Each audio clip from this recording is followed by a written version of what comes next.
It is another moment of joy for me to welcome you to Abuja on the occasion of the 64th ordinary session of the Authority of Head of State and Government of the Economic Community of West African States, the ECOWAS. This summit is taking place at a very significant moment in our sub-region, not just in our region alone, but globally. We are confronted with the challenge of democratic consolidation, economic difficulties, climate change crisis, and food insecurity, among others. Our gathering here today is therefore a clear demonstration of our resolute commitment to develop and promote effective integration of our sub-region. As a people, we aspire to create a borderless, peaceful, prosperous, and cohesive region, but on good governance and the rule of law, where people will have the opportunity to realize their full potential for sustainable development. Indeed, the collective commitment of our respective member states to ECOWAS objective has carved a niche for the organization. It has also earned ECOWAS international recognition for not only facilitating political stability, but also contributing significantly to peace and security in the region. Permit me to emphasize that security in the region is the focal point, and we must achieve this regardless of other commitments. This is why the region, as far back as 2001, recognized democracy as the only form of governance capable of fostering development, inclusiveness, and social well-being of our people. It was on this basis that the West African region became the first to take part in the continent to fully embrace democratization by establishing a comprehensive framework with legal protocols that emphasize respect for democracy, good governance, human rights, and rule of law. Allow me to emphasize that to further strengthen our regional democratic achievements and uphold the rights of our people to elect the leaders of their choice, the region agreed upon specific measures to be taken against any member state opting for unconstitutional change of government, while the imposition of punitive sanctions may pose challenges. It is important to underscore that the struggle to protect the fundamental liberties of our community, citizens, must be upheld and respected. To this end, I would like to reiterate the imperative of the regions to continue to re-engage under the military rule and basis of realistic and short transition plan that can deliver democracy and good governance. No alternative.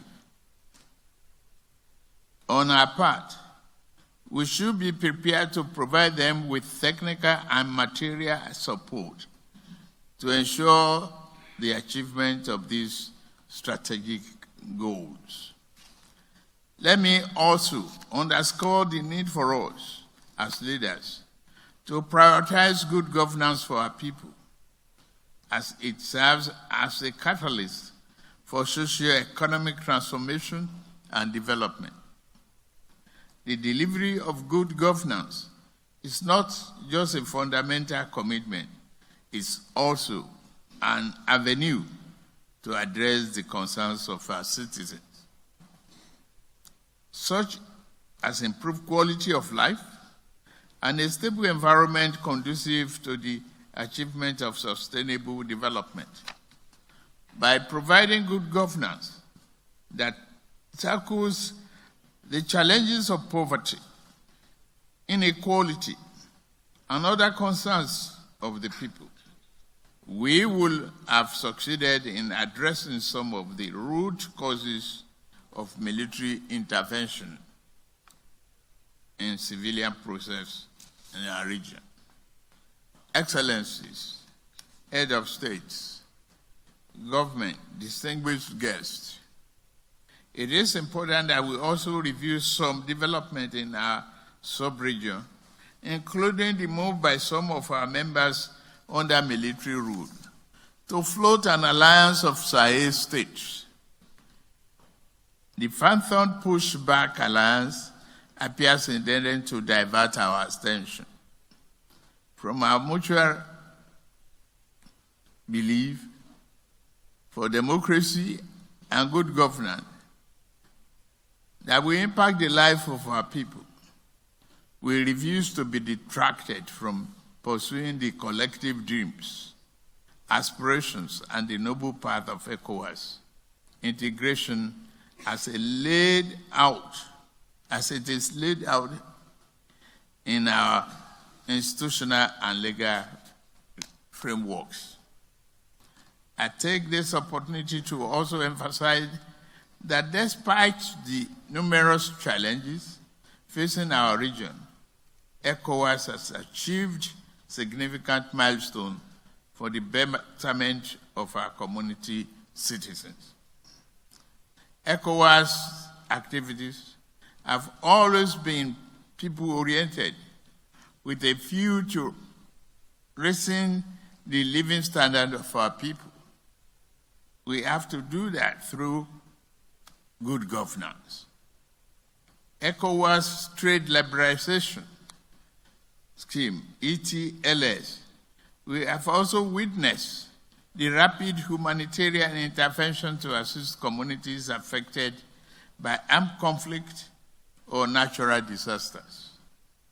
In this regard, I wish to call for the increased support in the area of humanitarian assistance through multilateral and bilateral means, as well as through public-spirited individuals, as ECOWAS, as an organization, cannot do this alone. Notwithstanding this notable achievement, a significant portion of our people continue to face the challenge of poverty and widespread unemployment. There is therefore need for us to harness the potential of our rich natural and human resources, diverse agricultural sector, and burgeoning youthful population for the prosperity of our people. Indeed, the collective market of ECOWAS member states represent huge opportunity for trade and investment to unlock the region's full economic potential. Your Excellencies, head of state and government, distinguished guests, I would also like to seize this opportunity to commend and extend my heartfelt congratulations to the people of the Republic of Liberia for the successful conduct of the presidential election, widely adjudged to be free, fair, and credible. Let me also commend my brother and colleague, His Excellency George Weah, for his exemplary leadership and conduct throughout the electoral process.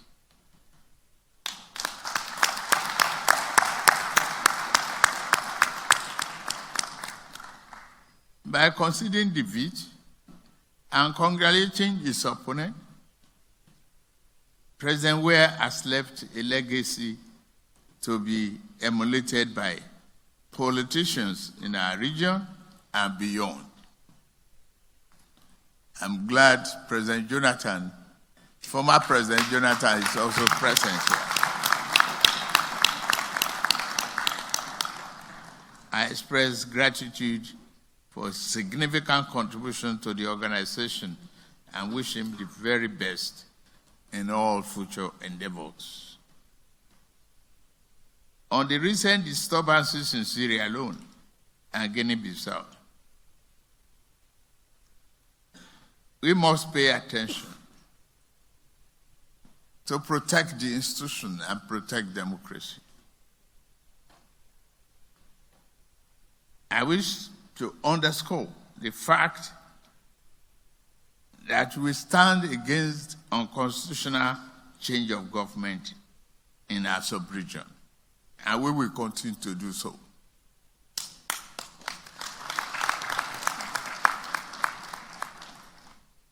I therefore urge all of us to stand strong and highly committed in the face of any challenge in Sierra Leone and Guinea-Bissau. The message must go down clearly that we will support a democratically elected government, not unconstitutional exercises, without let of hindrance. Democracy must win if we fight for it. And we will definitely fight for democracy. Your Excellencies, during this 64th ordinary session, we will consider, as always, several issues, reports, and memoranda affecting critical areas and agenda of the community. I urge us to carefully consider the issue to be presented to us and make concrete and far-reaching decisions for the benefit of our community. Once again, the re-elected president of Sierra Leone is present here. We are saying loud and clear that we are with you.